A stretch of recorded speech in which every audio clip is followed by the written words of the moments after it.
Hello and welcome to the Totally Detailed podcast. I'm one of the hosts, Adam Blackwell from AI Data and Vault in Hull. We're not joined by Richard today. We're out on the road, which is the first time we're taking the podcast on the road. Richard's a little bit busy with his business at the moment, which is fantastic. We are over at Jordan's Detail and World in Manchester on an IDA event, and we are joined with Billy. We got it right this time around. Who has been in doing the photography for the day. Lakin in the background, you don't know he's there until you hear the snap of his was it your shutter on you? Yeah. I'm really looking forward to seeing these images because I think they are going to be fantastic. I think everyone's had a great day, so it'll show in the pictures. But you just want to introduce yourself a little bit and tell you about your business? Yeah, so I'm Billy. I've been doing media as a hobby, mainly photography, for quite a while now. Mainly because I've always been a bit of a car fanatic, and photography kind of rolled on from there. Also because I've been detailing as a hobby, both of them kind of linked together, and that's where I got in contact with Alan. And Alan then asked me to then cover some of the media for him, which has been great. So as a part-time job, I'd say, really. I've been working with him for the last 6 months or so, and it's just getting better and better as it goes on, and I'm getting to travel with him now and meet new people, and it's a great experience, really. Good. Really good. Is this your first IDA event then? It is my first IDA event. All I've done previously has seen some of the Rupish training Alan's done at his own unit, but it's good to see the IDA event. It's definitely a lot more involved than I expected, and the training and the testing goes more in depth than I expected. But it's good to see other detailers' knowledge and how they detail, basically, and the little differences between other detailers. So it's been a good day. Yeah. Have you picked up anything yourself regarding detailing then? Definitely. As a hobbyist, I know obviously I'm not perfect, but there's definitely things I've learned just from listening in and taking photography and doing the video, which I definitely take on myself. Is there anything you've seen that you think, next time I wash my vehicle, I'm gonna do that, or I never knew that? Yeah, so I'd say for the actual cleaning, pre-wash stage and everything like that, I've kind of always known what to do and how to do it. So that kind of stage has been fine. I think I'm learning more on the actual finishing side of machine polishing, where, I mean, I own a DA myself, but I'd just, grab a pad, grab a polish or compound and have a go and be like, yeah, that looks all right, not knowing exactly how to look for and what to look for in the defects in the paint, etc. So I definitely have learned a lot more on the technical side of things in machine polishing and how to look for certain types of defects in the paint, which I had no idea about before, really. I'd literally just throw a pad on, throw some polish on, that looks better than it was before, and that's it. Probably leaving more and all sorts, but definitely learned a lot more about that now. Yeah. I think, because I've been around like the show car scene for years, and I think back to like when I first started, the crap I must have turned out. But we're always learning, I suppose. Oh, and I mean, I've picked up so much today, especially from Alan. It's been brilliant. But as a community, then, what do you think of everyone here today? I think it's been great, actually. It's good to see everyone kind of knows each other, but everyone's been talking to each other anyway, and a lot of people have known about each other. So it's been good to see how well everyone interacts with each other and talk. I mean, the talk's been non-stop to each other about detailing, about experiences, how it's been going in the last year, etc. There's no competition between detailers, which is good to see. You'd expect in some places, especially two companies that may work within a few miles of each other, to be quite competitive and not as friendly as they actually are. But it's good to see that everyone helps each other out and gives each other tips all the time, which is really nice to see. Yeah, it is a really good side of the idea, is that the community, and the community is stronger than it ever has been. And part of that is to what blows head up to, which is Craig. Yeah. But is there something like this in the photography world then? Yeah, I'd say so, because photography is, everyone does to try and help each other out. Definitely, it's not a very competitive market. You will get some photographers out there that are full on, think they're the best, charge absolute fortune, and thinks puts other photographers down in their pictures and doesn't help out. But it's definitely not as you're not going to get that keyboard warrior such etc. online. People generally are. That's a great photo, or they might give a little tip. Oh, you should try this next time, or try changing this setting, whatever it may be, and maybe give a little bit of critique, but nothing. It's definitely not negative, which I think is quite good. Yeah. And do you see the detailing kind of community as a whole? So step away from the idea. Yeah. Do you find the detailing community quite negative? I've definitely, in my experience, I've seen some negativity, but nothing major, and it's usually because it's local companies rivaling against each other, and it's not nice to see when you hear, oh, I've heard about that company because of whatever may reason, but generally, I don't know. It's not a negative thing at all, but there's definitely people out there that will try and put a down on things and try and think they're the best and just start putting down other companies. And I don't know if they're trying to win some kind of audience or something or what, but I don't see the need for it at all.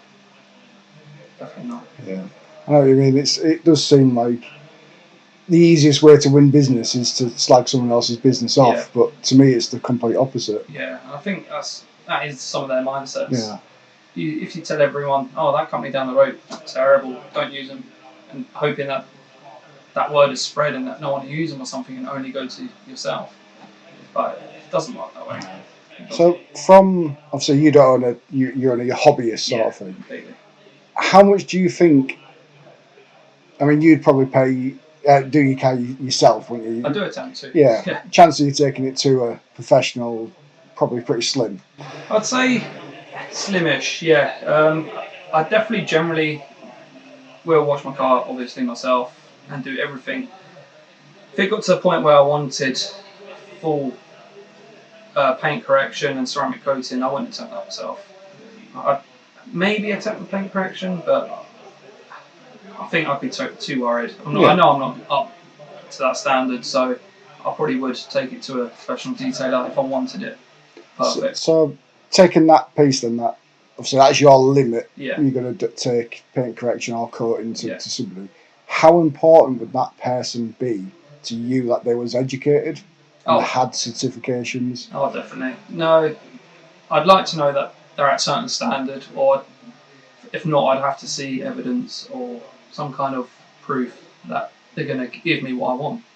Because if I went to, I could go to anyone and they might just pull out a job what I probably could have done on the drive kind of thing. But if I know someone, for example, is IDA certified, I know their standard and their level is going to be way and beyond what mine is, and I know I'm going to get a good job out of it, which is why I'd use someone like that. Fantastic. Well, thank you very much for popping in and doing this quick interview with us. If anyone wanted to follow you on social media, what would be your links? Yeah, I've got a separate Instagram account called Billy Rogers Photography where I've started to put up now all my automotive and wildlife photography. So that'd be definitely the place to go. I haven't got a separate Facebook page yet, which I probably should start doing soon with the amount of photography I'm doing now. But that will be something for the future, I think. Yeah, fantastic. Thank you very much. Thank you. We're joined in the office at John's Detailing World with two vice presidents. We've got vice president of the IDA as a global statue, shall we say? Is that what they say? Yeah. Yeah, Alan Medcraft, president-elect for the IDA. Fantastic. And we've got the UK vice president.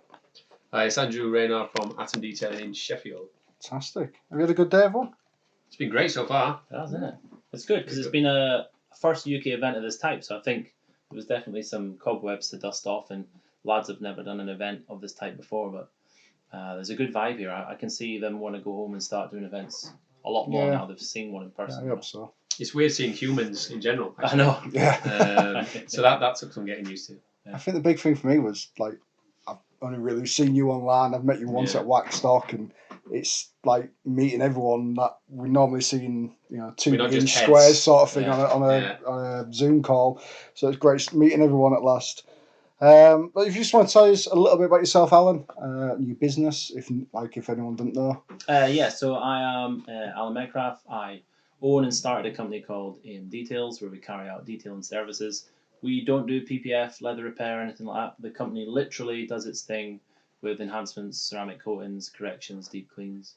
I then also own our AM Details Limited, which is a chemical range, so own brand chemical range, originally designed for our customers as a follow-up product, but for some crazy reason, through the power of YouTube and people like what it's about, it's become a prosumer product, I would say. So the consumer likes it, the at-home driveway detailer, but the professionals are really taking a shine to it as well, which is incredible because it was never designed for that. So we're tweaking that way. And then I also own More Than Detailing, which is the training and detailing aspect that I try and tell everyone. It's more just shiny paint. You need to know how to customer journey, network, work together. We're businessmen at the end of the day. A lot of people are one-man bands. So that's the 3 things I do in life around the detailing world. Keeping you busy, eh? Yeah. Very. Andrew, what about yourself? Yeah, so I started Atom Detailing about 7 or 8 years ago. My background's in restaurant management and hospitality and everything like that. Used to detail my car. Well, I used to valet my car pre the term detailing. Super resin polish, all that good stuff. Always used to look after my cars on the weekends. That's how I used to like wind down and relax and headphones on. Give me 8 hours and I'm going to set about the engine bay. So you start doing friends and family's cars and it just kind of goes from there. Did it mobile for 2 years, then mobile and unit based, then just unit based, and now we're in our big swanky unit. So we're offering paint corrections, got into paint protection film. That's really rocking and rolling now. Ceramic coatings, leather repairs. So we do everything Alan doesn't. We do all the hard stuff. No, it's fantastic, especially when you look Shots from an fired, outside. What's cool is when you look from an outside and you see what Adam and the team are doing over at Atom is his hospitality background's 100%, which is taking him to where he is, right? Lots of guys, it's a beautiful industry, get into it, and they don't have that management or customer service that comes naturally, even as a waiter in hospitality. You're managing time and people, and you can see that that's applied to your business. Crushing it, mate, crushing it. And also the restaurant I worked for, it was like a small independent one, so you don't get that boom, here's the training manual for this is how you run a Nando's or whatever. You have the freedom to so I say it was like playing, like I did for 5 years, it was almost like playing Sims, with someone else's business to learn what I would and wouldn't do. Then when I set my own business up, I'm like, right, this is what I've learned from 5 years of doing this. But yeah, it has helped, I think. So I try and give, as well as making the cars look good, I want a whole customer experience to be good. And, from how you answer the phone, the emails, the interaction with the customer is a huge part, just as doing the car, to a high standard. Would you say it's about more than just the detailing? Yeah, I've heard that before somewhere. Can you go on GoDaddy and see if that's is that available? You're not going to be able to purchase that URL, trust me. And all variations are. Are we having a sponsorship on this podcast, I think, of somebody's new adventure? So, obviously, with two vice presidents, get words out, Andrew, who's vice president of the UK, and Alan, the vice president of the global IDA, or president-elect, as I think they like to be called. Structure change, yeah. Yeah. Is that just for you? No, so if you want to talk about it, I think you are. So basically, we're passing it down into the chapters, and I'll dive into it just a little bit. Yeah, go for it. What was happening previously. So remember, the chapters are fantastic, and they really help us locally to dial into local culture, local behaviours and stuff. But the concept is still, the IDA, and I still encourage, as much as people are in chapters, to come and join the global committees, because you can really make a change. But what was happening was, and it's not the fault of the IDA, it's just what was happening was the president was doing their thing, they had their vision, they were trying to implement it. The vice president was there to support, almost in the roles as the president's not there. But they weren't really being included in much of the executive stuff. So by the time you go from vice president into president, you're still a little bit, say, wet behind the ears on trying to work out what's the processes, what's the systems, what's it like being on the board. So just over the COVID time there, especially, you'll notice DJ's doing another year as the president. It's because we want to try this new structure with the current executive board that we have, and also COVID didn't really help him. We achieved some amazing things through COVID, digitizing and doing the online certifications and stuff, but we didn't really get to achieve DJ's vision. So happily give DJ another year at the president and follow with him. But basically what it means is now as the vice president, and you naturally do this in the UK, Craig and Adam have a great relationship. They basically Craig and Andrew. Sorry, Alan's there. Jeez, oh boys. Too many A's. Too many That's the A's in problem. this. You know what? Sorry to interrupt there, but I get Adam'd about 8 times a week. I Because- always get Alan. I get allied. How funny is that? Because everyone thinks I'm Adam at Atom Detailing, Yeah. or Yeah. it's Adam Detailing or something. So don't worry. Right, I've even sent emails. Andrew and Just to Craig, you pretty much live next to each other, or we're all in the same Yeah, area, helps, so we've yeah. got a really good relationship. But you imagine on a global level, a little Scots guy in Scotland and DJ out there in America, we're not naturally always in the same area. So it's just a structure change that now the vice president is always invited to all big executive Yeah, decisions good. and things like that, so that they're kept up to speed, so that when you then come to be the president, you can just roll with your vision, help influence the board, and the small admin tasks have already been tackled. So you're not needing to learn that already. So that's the only reason we've done the structure change. It's not guaranteeing you're going to get the vice presidency or be the president. You're president-elect and being almost a shadow and mentored by the current president. But at the end of that year, if you haven't done a good job, the board could still say, you're no good, mate. We want someone else. Fantastic. Can they bring that in after I am definitely the president, though? Yeah, let's make sure you're definitely president. Yeah. Then we'll bring it in. Yeah, I'll vote it in. Yeah. How many cakes did he bring to this today? Does he bring enough cakes to get to be president next year? Wow. How many cakes does it take to get president? Oh, in my eyes, just one really big cake. Anyone can win me over with cake, no problem. I got you a nice pen. You got me a really nice pen. Really nice pen. I didn't get a nice pen. But you weren't doing exams. No, fair enough. Yeah. That's a bribe. It's a bribe. So I mean, that's something, that reason why we're all here today at Jordan's Detailing World is for the idea SV skills verified. My words today are I know, horrendous. it's because we've all, please bear with Yeah. us, we've all been speaking all day and probably all week, right? Because Yeah. everyone before these events push their diary. Yeah, Like you lose a Jamming day, so you're people jamming in. a 5, Yeah. 6 day week into 4. So we've all been, we're all knackered. it's been a long one. And then the early start for a lot of people travelling. I worked 5 a.m. to 11 p.m. yesterday. That's just a normal day for you, though. Yeah, that's a short day. Yeah. So yeah, we're only half here.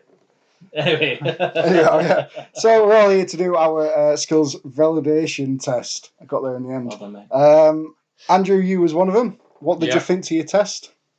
I thought it went well. Going into it, I didn't know how many different sections it was going to be and what areas it was going to cover. But yeah, it's borderline more thorough than I thought it would be, which is good. You know, you don't just want a box ticking exercise. So you know, there's some challenging questions on there, and it does sort of test you. So, but yeah, it was good, to be honest. I enjoyed doing it. Thanks, mate. Alan, name drop. Alan did a wonderful job showing me around and all that. So yeah, it's been good. And then to be able to test other people. Yeah, it's been good. Have you learnt anything? I have to be honest. I mean, Alan, he knows so much, and I didn't realise when he was sort of testing me and showing me around how much he is actually adding of his own. You know, I thought he was just reading off a sheet, and then when I got the sheet, I realised how little is actually on that sheet, and that it is all what he brings to it and what he's added to it from his own training and background and everything. So.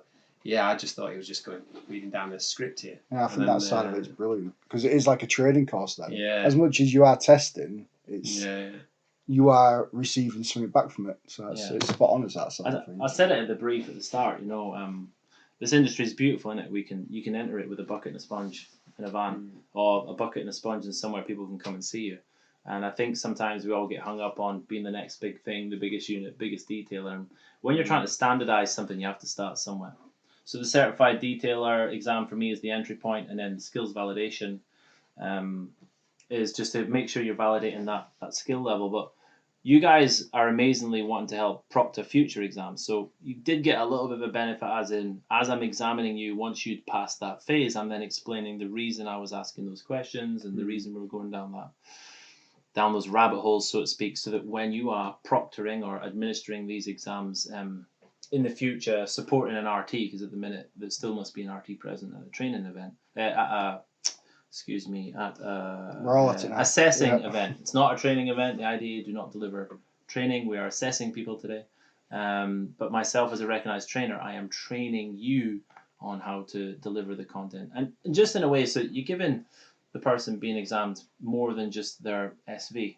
For me, I remember who SV'd me. Jason Rose SV'd me, and I remember everything about it. I don't think you'll forget the feeling of being examined, even though you know it. Like you said it, Adam, when we were having a chat, you turned around and said, not that you found it easy, but you were like, it was simpler than you thought it was going to be, even though it is intense, It is what we do every day, though. Yeah, it is what you do every day, and as long as you can overcome that, you will do well in these exams. And then just to give everyone my perspective on doing these exams is, even if the person has failed that section, or not failed it, but not got full marks in that section, then once it's complete, I show them where they dropped off in the points. They're still going to pass overall their total score, but I show them where they dropped off in the points, so that then they can go away and work on those areas, or it gives them some advice that they'll maybe pass on to their neighbour or their friend, and then everyone's going to pass that knowledge on. Spread the knowledge, guys. Lift the raising tide lifts all boats. And all that it does. Yeah, that's good. That's deep. It is deep. It's probably only because Adam told me about 2 minutes ago. He's looking it is, mate. Yeah, I think he literally I'm said having it that online one. the other day. Yes. Claim to fame on that. The idea has this kind of like thing in it, and it had me from the day one when I first joined up, and it's not what the idea can do for you, it's what you can do for the idea.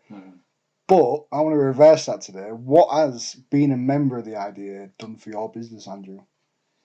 Well, I think there's kind of two things really. I mean, the thing when I'm trying to encourage other people to join, I see it in two ways. You want to be if no one in your area is in, you want to be the one guy who is, to stand out above everybody else, and to just show that you dedicate to your industry and you want to grow in it and help other people, and just bring people together really. And likewise, you don't want to be the one guy in your area who's not in. Yeah. So that's the flip side to it, But for me personally, I mean, obviously I went from that hospitality background, 15 staff, probably hundreds of customers coming through the door. You're now either, you could be mobile in that van by yourself, driving around. You could be in your unit by yourself, long hours.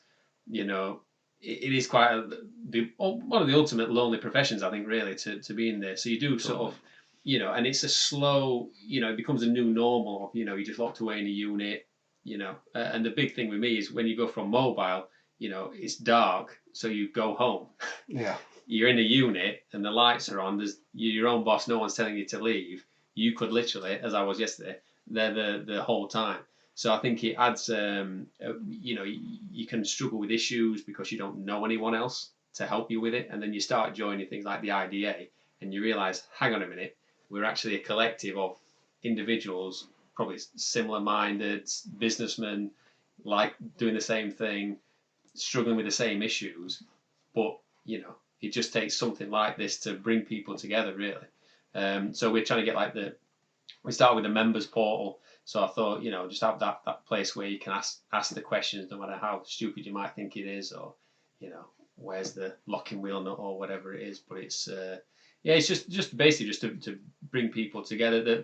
Another thing for me going forward as, vice president and president is we want the consumers to be saying, right, I want an IDA, certified detailer, skills validator. So there's two parts to this. One is getting the industry behind it, and then the other part is getting the consumer to see it as they would, gas safe or Corgi registered or, whatever, trust a trader type thing. So that's the two parts for me. But yeah, it's just, to be able to come to events like this is worth it. I'd pay the money for that, especially after the year and a half, 2 years or whatever. It's just been because of COVID. So. By yourself, Alan? So I joined the IDA because, as crazy as this may sound, I always knew I wanted to train. The original company name was AM Details Detailing Solutions. We were going to be your one-stop shop for detailing chemicals and training you in what you're doing, yeah. But I wanted, I felt I didn't give myself validity. I didn't, I knew I could train people. I think I had the right mindset to be a trainer. You can understand and know how to do a job, but I think you need to be wired a certain way to be able to then convey that information in a compassionate way, or a way that can relate, or come up with silly analogies like I do to make it happen. So at that point, I didn't have the confidence in myself or that validation. So I wanted to find it. So become a recognized trainer, and that then allowed me to say, hey, look, this independent body have said this guy's all right. we've checked out the courses he's doing, what's going on. It also meant that I was delivering someone else's content, so I didn't have to create it almost. That was my absolutely stupid mindset going into that. Once I did it, I then realized this is incredible. I'm instantly connected worldwide with people I never even thought I'd have a conversation with weekly. Mm-hmm. Especially, so okay, I'm a bit different. When I was applying to be RT, there was only James Walker was a recognised trainer in the UK. So America didn't have a lot of who is this Alan Medcraft. So I had to have video calls with a lot of the guys who are on the board, provide lots of evidence. It took 3.5 years for me to get my recognised trainer status. But building up that 3.5 years relationship with what in essence I see as the dons in the industry, you then realise they are just normal people who, like us, are happy to have a beer or share knowledge or have been through those same struggles. So what I got out of the idea and what it benefits me in is actually my own confidence in being a trainer. My network has grown insane, but there's not much point in having a massive network if it's not people that you can rely on and talk to, and any time in different sectors and industries. So like you will probably do it if you start PPFing with a certain brand, for example. They probably have a Facebook page on that brand, and if you have a problem you can ask in there and people answer it. What's the generic thing for that? And I found out it's the IDA. That's the, as cheesy as it sounds when people ask me what is the IDA, I just said it starts the conversation for the universal language that is detailing. That's my cheesy sentence. I came up with it when I was drunk on the way back from China after delivering as all good RTs do. We've all been All there. good stories start with on the way back from China. Yeah. Because I had the amazing privilege of being able to go out and skills validate a load of Chinese detailers, of which then none of them spoke English, only really one did. So our translator was actually a politician who didn't understand some of the terminologies used in our industry. So when you're translating that, it's difficult. So just an example on that, it was really funny when we were doing a part of the exam, and there was obviously bug etching, and the translation come back with, and I apologise, I'll make it PC, but it did not come out his mouth like this. The insect's feces has cracked the varnish on the material. That was the translation that this politician gave me. But we all know that's the bug etching has destroyed the clear coat. Yeah. But so that there, you can see how all this language was different, but we didn't need it. I just had to point at the wheels or ask him, can you tell me what what defects are on this paintwork? And we didn't need to talk. He would just point it out and then make a funny signal of a bird flapping and the universal language for a poop dropping, and we didn't need to speak. And that was insane for me. That was then what made me change and go, okay, I want to do more of this, and hence why I then, some people stupidly say Alan Medcraft is the IDA, blah, blah, but it's because after that, it really just sent it home to me, like, this is insane. This industry is incredible.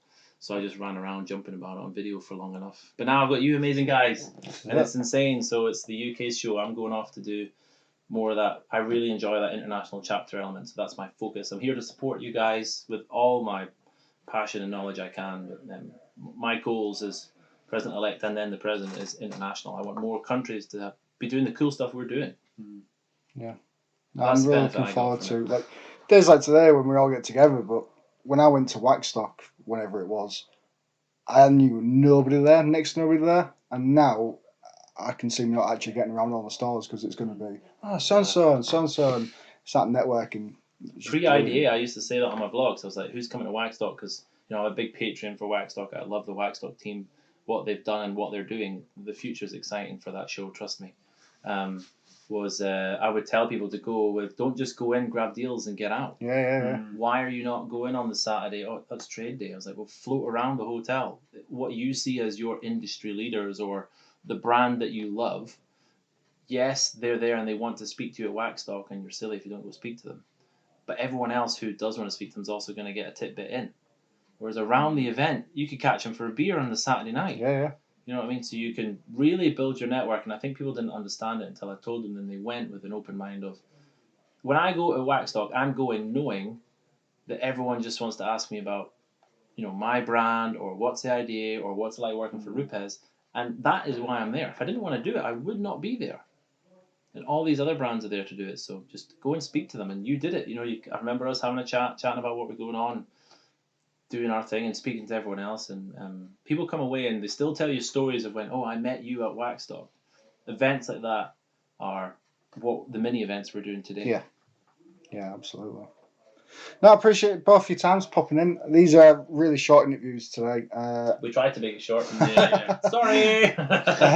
We have got Andrew down to come on the show and do a proper full interview at some point. And That's going to be sweet.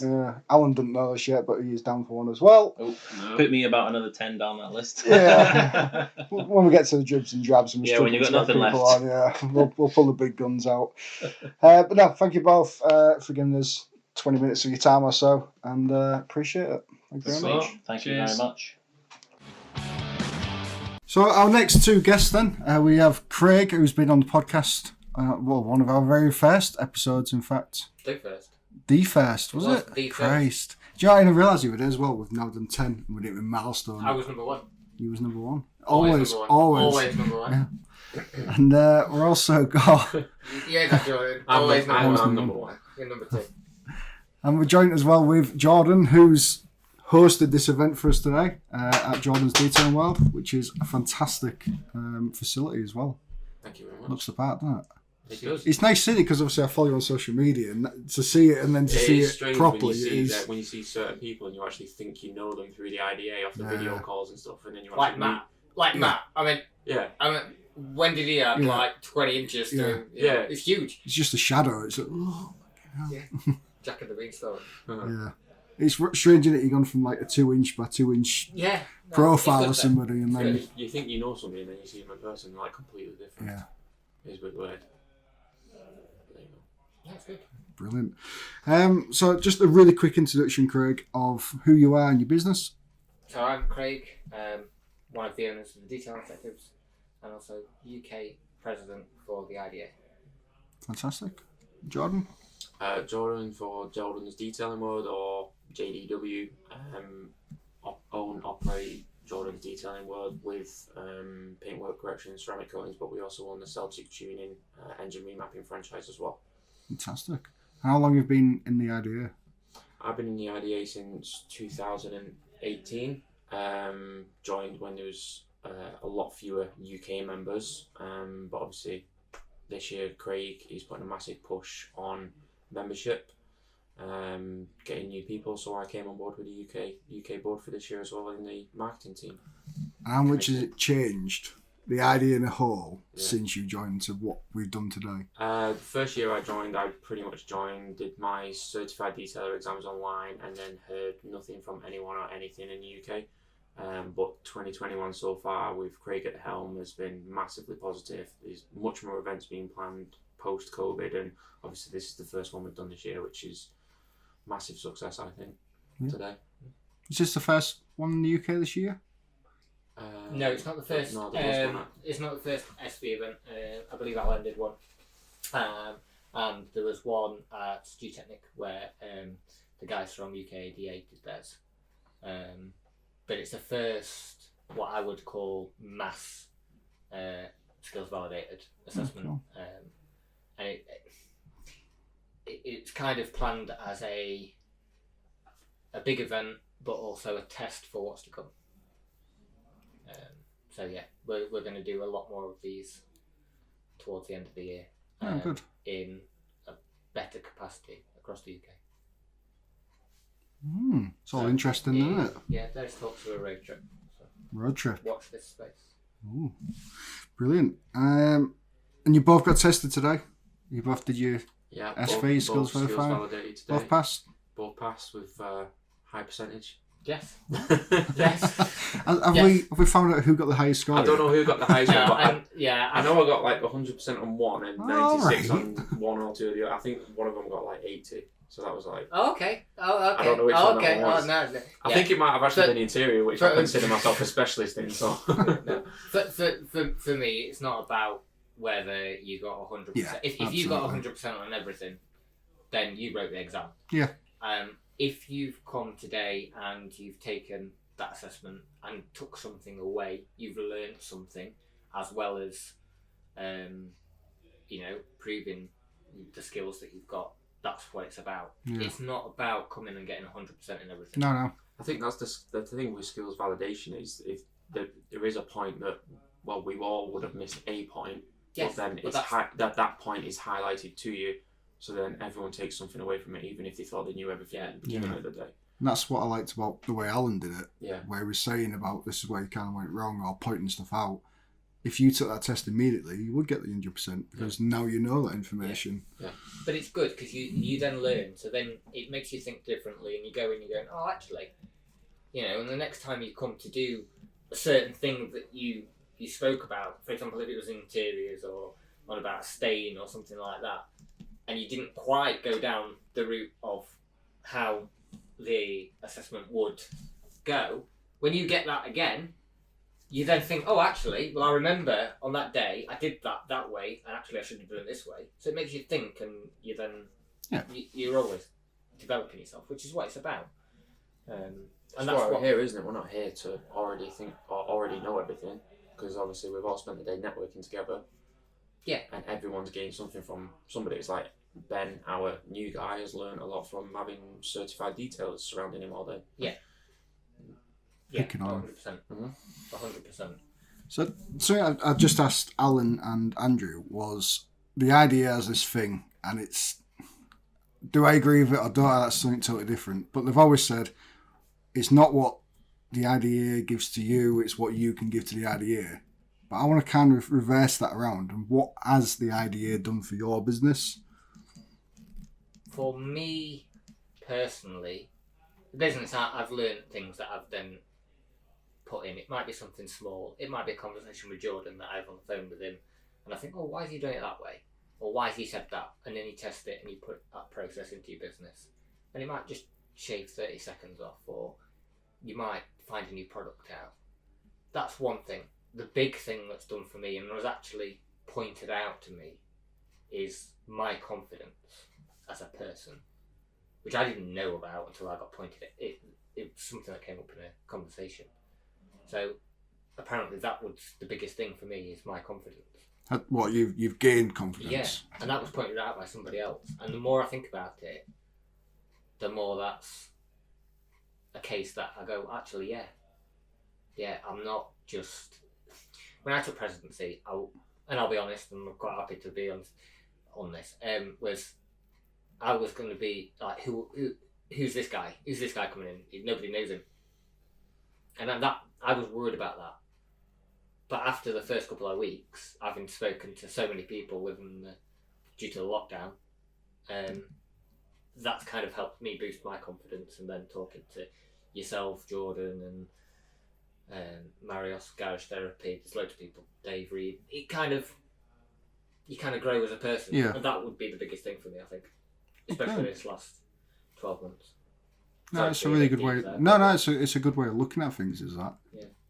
So to the business, yes, it's made a slight difference, but to me as a person, it's probably made a bigger impact. Cool. What about you, Jordan? Do you think it's helped your business grow? Helped you grow? It depends how you look at it, because obviously Craig's looking at it more from a personal point of view. So how he runs the business and what it's done for him. I look at it also more from a customer point of view as well. So for me, it develops the business in the sense that even on an email signature, who you are, you're part of the IDA, you're a UK board member, and I think that makes your customers feel secure, so that you get an element of respect straight away before you even meet that person, because you might just have email communications, or when they come in the office to make a booking where we're sat now, you've got the IDA certificates behind you.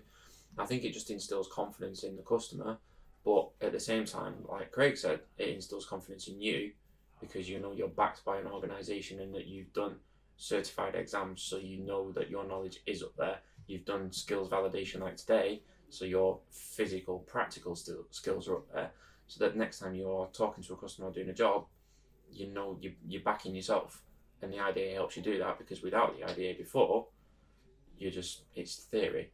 You might tell the customer that you know how to do it, but now you can actually show them that you know exactly how to do it. That's very, very similar to actually Craig, though, isn't it, with the confidence? Yeah, absolutely, yeah. You know, you're backing yourself by taking these assessments. But from my point of view, I like to use it as a tool to instill confidence from the customer's point of view. So for me, I never really had a confidence issue in what I was doing.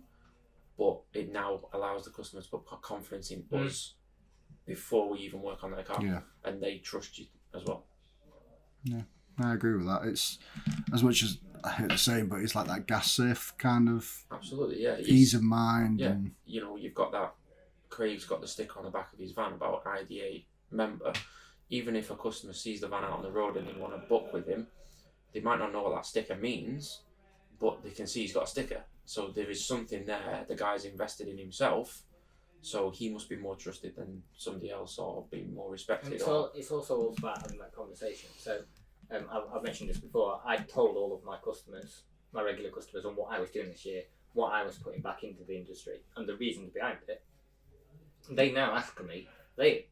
One of them asked me the other day, I hope everything goes well in Manchester. And now I get customers asking me the midweek calls that we do. Oh, did you learn anything new this week? wow. Did anyone new come on?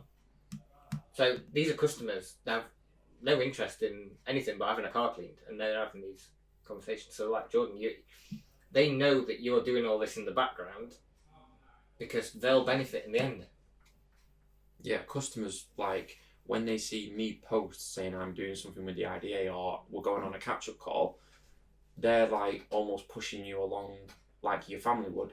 They want you to do better because they're an existing customer or might be a potential future customer. So they want to push you along as well. It's good because it's quite funny. One of the conversations I had today was about social media and how you can post a picture of a car you've cleaned and you'll get other detailers liking that post. But as soon as you post something like the IDA, and I've seen this recently, and Matt Eager was talking about it, we did a spotlight on him. The amount of customers that shared his post about him and being in the IDA and what he's doing, to develop himself in continuous education was more than any picture or video or anything he'd done with a car. So there's a lot then, doesn't it? Yeah. But I mean, I've mentioned this before about I did a poll on my business page about how important it is that the person looking after your car is certified or trained. And it was ridiculous the amount of people that said yes compared to no. I think 3 people. I mean, fair enough, you could argue it's maybe the majority of people following my page are car people, so they're going to want that. You could say it's slightly biased, but it was a massive difference. So it is taking shape, I think. Yeah, we're going now. Over the last 2 years, we've doubled in membership. Which is awesome, isn't it? And most of that's been in the last 12 months. So in 2 years, did you say 2 years, sorry? 2 years we've doubled, and most of that's in the last 12 months. Compared to... A lot of that is down to the effort of everyone volunteering this year and as well. it is growing week on week. Yeah. I'm having more conversations now, not what can the IDA do for me or what benefits or something, it's how do I sign up? Yeah. I've heard so-and-so's in Yeah, because they've heard enough about it. Completely different to what I was having in January. Certainly when we've got people like Kev who joined the other day, he's been watching and following what we're doing in the IDA for the past 12, 18 months and never joined because he wanted to know more about it and what we're doing, and all of a sudden he joins. After that few. Yeah, because he's seen what's going on and he realises the value of it, and now he's signed up and did certified detail straight away. Yeah. And now he can... Same day. Yeah. Same day. Signed up, good, did his certified detail same day. Because he's seen what's going on. If you see an event going on, as you're running the same business as us, and you see an event going on and other people being validated, you think, well, I want to be validated. Yeah. I want to prove myself. That's it, It's like Andrew just said, you don't want to be the only person in your area that's not. Yeah. It's when you think about it the other way around, because I've always kind of seen it as I'm the only person in my area, and it's not. It should be the other way around, that you don't want to be left out. Yeah, exactly that. It's a bit like a trading standard. Yeah. Almost, you don't want to be seen to be the guy who doesn't bother. If you're a customer and you've got guys that are validated and guys that are not, you're going to trust the guys that are part of the IDA. So, absolutely. It's like you've seen it probably on Facebook pages and stuff when people say like, "Oh, the IDA's never brought me business." It would have, guaranteed, because it comes to that. It's who you're going to indirect. choose. It's very direct, and that's the problem. You're not no customer is probably going to go on the IDA website and look through the direction and find a detailer. but it's how you use it. If you put it on your website correctly and on your social media and you post about it, you're showing them anyway and instilling confidence in them to have confidence in you completely indirectly. They might not mention the IDA when they come and book with you, but they've vetted you, they've done the background research. Yeah. They don't need to ask that question when they come in because they've already checked. Yeah, I understand. No, brilliant. So these are pretty short today because we're just trying to cover as many people as we can while we're here. Jordan, you're coming on one of these podcasts at some point. We just need to create a date. You have agreed to it, and I will hold you to it. I have agreed to it. Craig, Keep reminding him. You'll have to just keep reminding him. There's Just a book lot. it in his diary. I have a lot going on. obviously, Craig, we've had your story previously, but at some point I'm sure you'll be back on to tell us a little bit more. Well, welcome. Anytime. Brilliant. Thank you for popping through and giving me 10 minutes of your time. It's awesome. And thank you for hosting today as well, mate. No, you're more than welcome. I'm sure we'll do it again soon.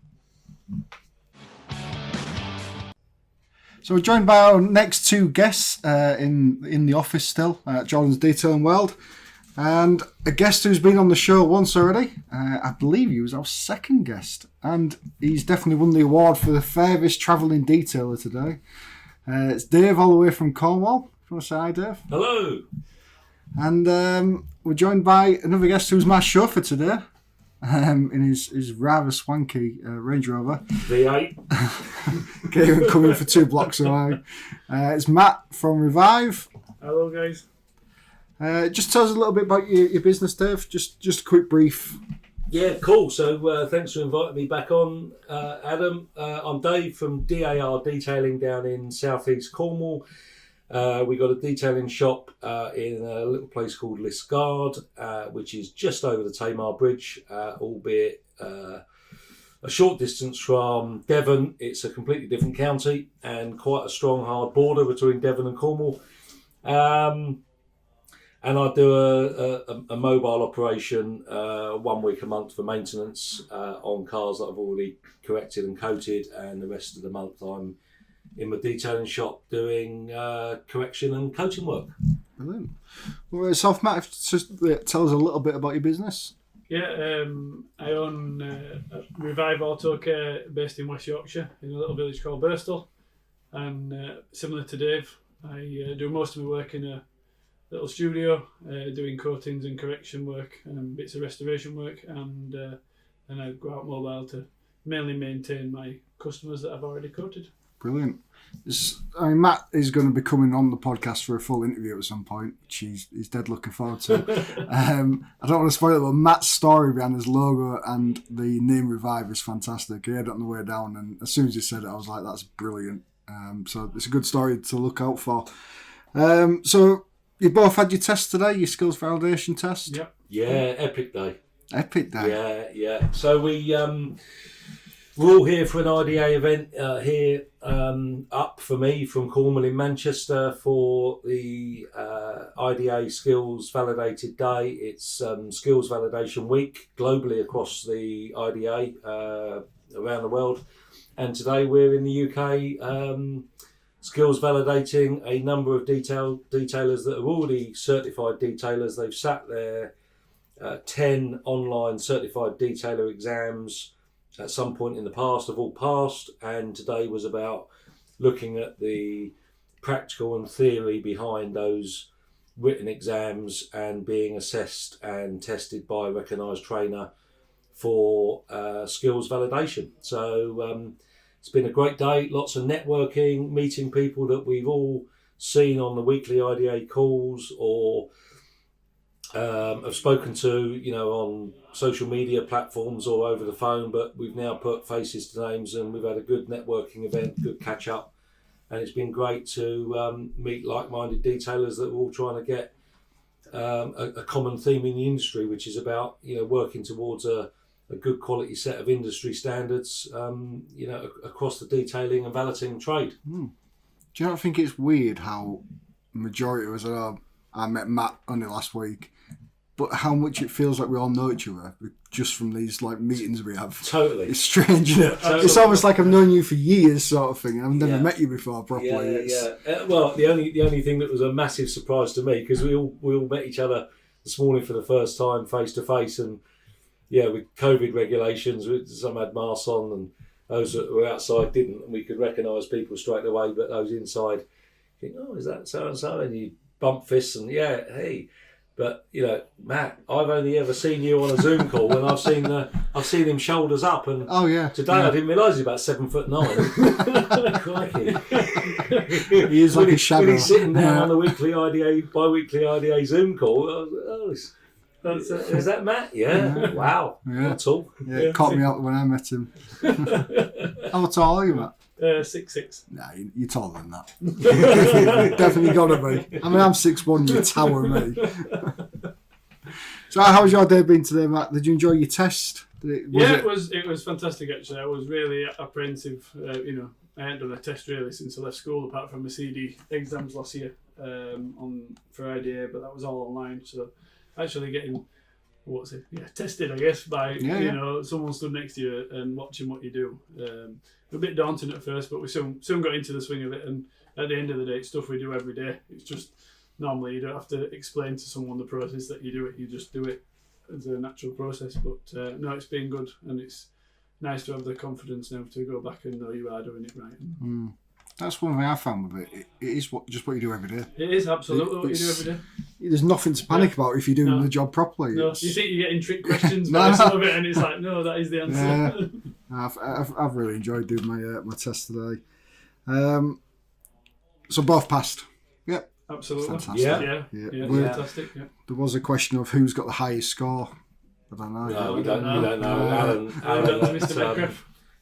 Alan, Mr. AM Details is going through all the scores and the percentages now. It's an 80% pass mark in each of the 4 parts to the skills validation day, and he's just working through the numbers now. So I don't think anybody's got 100% actually. No, I don't think you could, to be fair on that. I think there might be 1 or 2 that's got maybe 100% in 1 or 2 of the 4 parts, but I don't think anyone's got a straight 100% across any all of the 4 parts. And there's some certified detailers here that are operating at the higher end of their game, and they've been detailing for a long time, and it just shows you that it's not a tick box exercise. No. You can't just walk through this. It can be quite vigorous, but no one's here to be set up to fail. It's all about helping, supporting, mentoring, and without telling people what the answers are, because you need to be able to demonstrate your own skills. Trying to help people through it. So it's been a good day. It's one of them. Like now I've taken the test. I think if someone was fresh faced in the industry, they've just started their own detailing business, I don't think they would pass. No, I don't think so. Not. No. They wouldn't pass. I don't think the skills validation. I think they struggle with the certified detailing exams. I was just as well. about to say that. Personally, I struggled on some of it. Yeah. I mean, I'm not very good at reading and writing. To hold my hands up as if you've ever read anything I've written online, you'll soon tell. But yeah, go on then. What was better for you, the today or the written test? Because I know you're quite into your tests. Well, as I said, when you invited me onto the Totally Detailed podcast, I think it was episode 2. I actually joined the IDA having done my PVD approved day, and really enjoyed the written exam and the 2 practical assessments with PVD, and I joined the IDA because I wanted to take my certified detailer exams, and I think I've enjoyed today much more. The main reason is because there's a bit of hands-on, it's practical, not just sitting in your dining room or your lounge at home online on the internet taking 10 multiple choice exams, but you're getting to meet people face to face, you're networking, talking about what different business models are, hints, tips, tricks on how to deal with certain problems, find solutions to challenges in the industry, in professional car care, and make friends. And that's been a big added value to today. Plus, Jordan here at Jordan's Detailing World provided a pretty epic round of rolls and sandwiches for lunch, and tea and coffee on tap, so that was always nice. But no, when I did my certified detailer exams, you get a resit, or 2 resits actually, as part of buying the pack of 10 exams. So if you fail, it's an 80% pass mark in each of the 10 exams, and if you fail any of them, you can resit those as part of your purchase of the examination pack twice. If you fail them twice, or one of them or two of them twice, you then need to buy a third resit. Well, I'm not one of these people that pretend to know it all, and every day is a school day, and I'm learning things all the time, even though I've been in the industry a while now. I failed one of my certified detailer exams, took the resit, failed it again, took the second resit, and failed it again. And I bought a third attempt, and I did pass it in the end. So it just shows you it's not a walk in the park. You pay your money, and all of a sudden you're a certified detailer. It is quite tough going. Which is what it should be, isn't it? It shouldn't be, you shouldn't be able to walk in off the street. That's what the idea or part of it is about, is making sure that we're at a good standard, and you're not going to turn up and, someone's pride and joy at the end of the day and damage it. Exactly that. So, that's what we're here for, isn't it? Absolutely, yeah. As an organisation, my words, I do apologise. Organisation, that is what we're trying to stand for. Absolutely, yeah. The customer needs that confidence that they're, whether it's a couple of grand Ford Fiesta or a £1 million supercar, they want to know that car is being looked after correctly, and that's what they're bringing it for at the end of the day, isn't it? So having the idea above the door hopefully gives people a bit more confidence. Absolutely. So for you, was it a better test today, or did you prefer the written test? I much prefer practical exams. Yeah, I'd imagine everyone would. You can, you have a banter with, the people that we've met and what have you, but actually doing something hands-on. I've never been one for a written test, as it were. I know it was online, but a reading test and thinking about it. If someone stood in front of you asking you a question, it's a lot easier to explain, than it's a bit like when you're communicating with people, it's always by a messenger or a text message or something, and you can have a conversation face to face with someone, or even on the phone, in 5 minutes, and it can take you half an hour via messages, can't it? Yeah, totally. No, I much prefer being in person. So one thing I've been asking everyone who's come in, it's something that it didn't annoy me, but I never really understood it, and that was the IDA as this thing of, it's not what the IDA can do for you, it's what you can do for the IDA. I'll admit, I still don't maybe agree with that statement. So I am asking, what has the IDA done for your business? So being a member of the IDA and doing all these tests, what has it done for your business or for yourself? Well, it's certainly, there's a couple of customers now, and now I've got the branding on the clothing, my workwear and the signs in the unit and what have you, and people see the sign and go, oh, and then you can explain what it is, and it does give people that bit more confidence, especially in my area. As far as I'm aware, I'm the only one that's IDA and now CDSV, so hopefully it'll make me stand out. But I think the biggest part has actually been from the fortnightly calls since the beginning of COVID, getting to meet everybody else and finding solutions to problems that you might have, or techniques or tips from someone else. I'm from West Yorkshire, Alan's from the top end of Scotland, Dave's from the far end of Cornwall. We're all here, and there's countrywide. So, and although it's not technically international that we're doing today, it's certainly nationwide. Yeah, absolutely. So no, it's fantastic. I can pick up the phone to Dave and ask a question, and he likewise could do the same with me. So and each of us work with different brands, different products, but achieve the result that the customer wants at the end of the day. But it's really good to be able to bounce ideas and things off of someone else. So yeah, it's nice to have people in the same mindset. Absolutely, yeah. Because let's face it, most of our friends and family think we're mad for what we do. So. Rolling their eyes. What about you, Dave? What do you think has the idea helped your business or yourself? I was on the drive up from Cornwall. I came up yesterday and stayed overnight up the road in a hotel, and the driving time is real quality time for me, because the only time I drive normally is if I'm out mobile and I'm driving between clients or driving into or home from work, and it's relatively short journeys. So I really enjoyed the drive up yesterday, and it's good quality thinking time. And one of the things I was thinking about is what's changed in my business in the last sort of 3 months or so. I'm not one for saying I'm packed out and booked out now until 2027. You know, I've got so much work I can't cope with it because I'm, you know, the best detailer in town. That's not me. And generally, I've always been able to fit somebody in, whether it be for a maintenance valet, a new client, you know, pre-sale valet, or for, you know, a bit more extensive detailing or restoration work where the car's in for, you know, 3 to 5 days. Within about 2 to 3 weeks.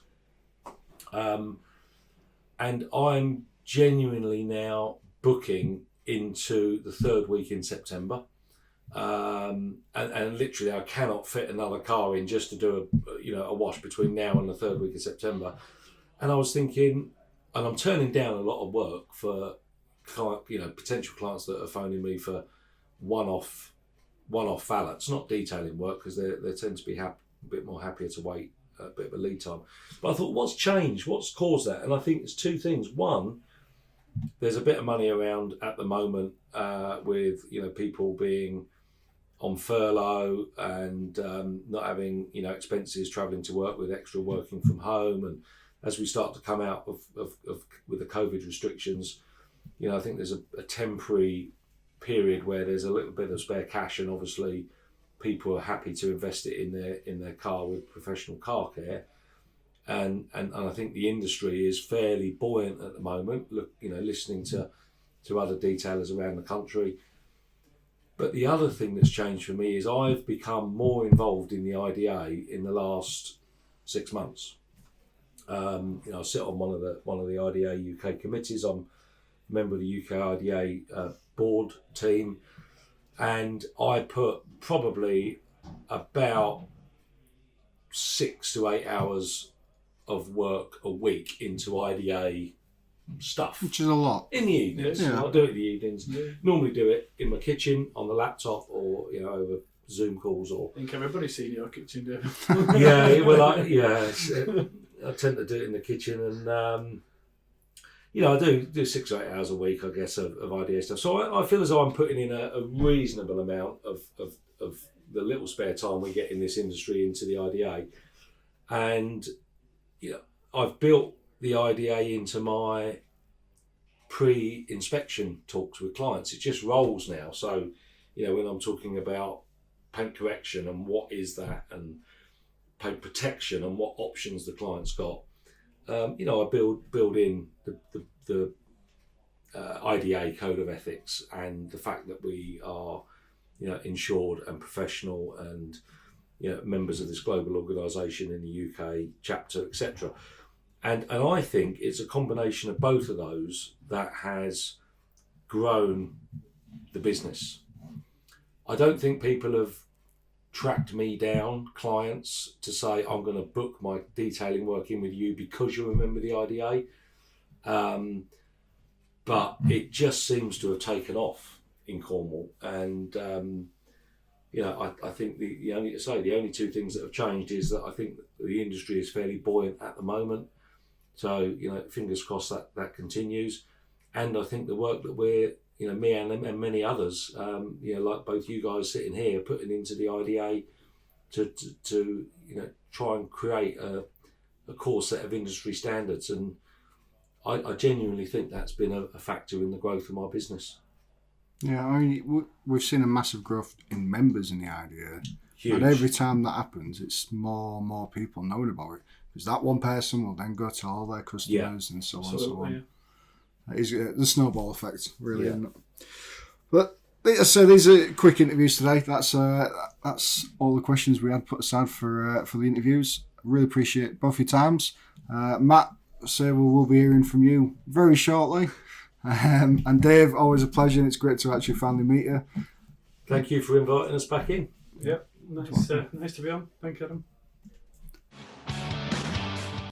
So that's all our interviews today down at Jordan's Detailing World. It's been an absolute fantastic day. Really pleased that I passed my SV test and that everyone's had such a great day.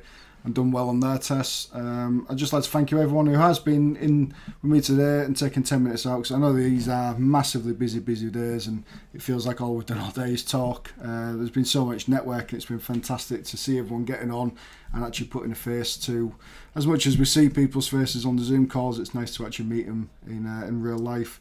But thank you very much, and we'll see you on the next episode.